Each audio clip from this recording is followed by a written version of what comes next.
काला कोणाचा? हरीचा. मग हरीच नाही तर काला होईल का? मग काला तरी खाता येईल का? मग हरी नाही पाहिजे का?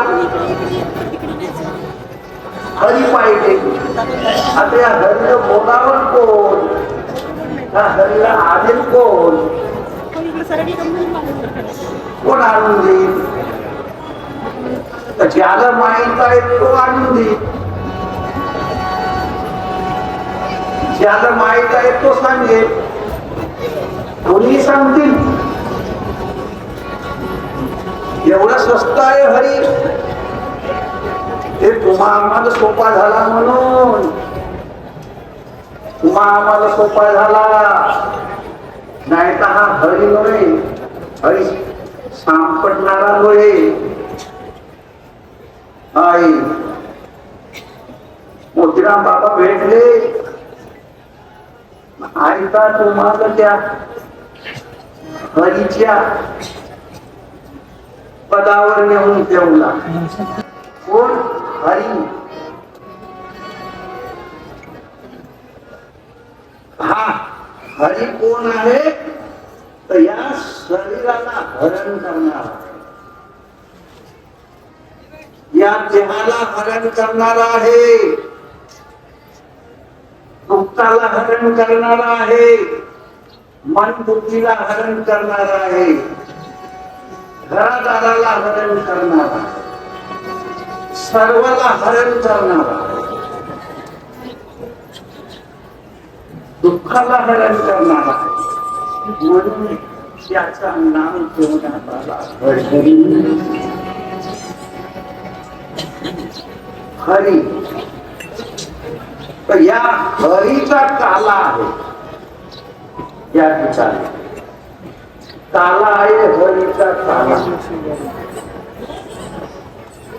तो काला कसा असते? लाया, पोह्या, साखर, दही, दूध, तो नाही तो पदार्थ. त्याचं नाव ठेवण्यात आला काला. त्याचं नाव ठेवण्यात आला काला.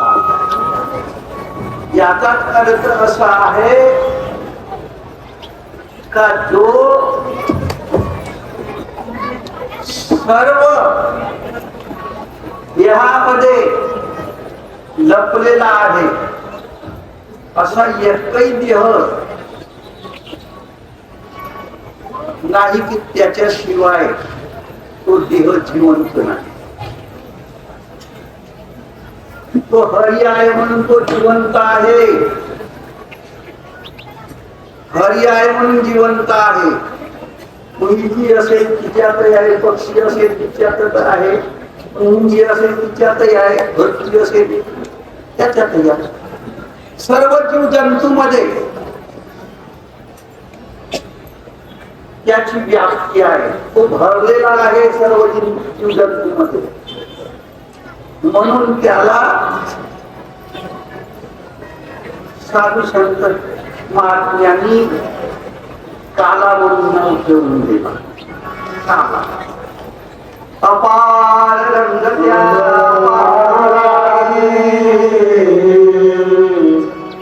अपार रंग मजला एक आहोत. या पात्राचे हे रंग होते. रंग त्याने अनेक देह धारण करण्याकरता लावला. अनेक देह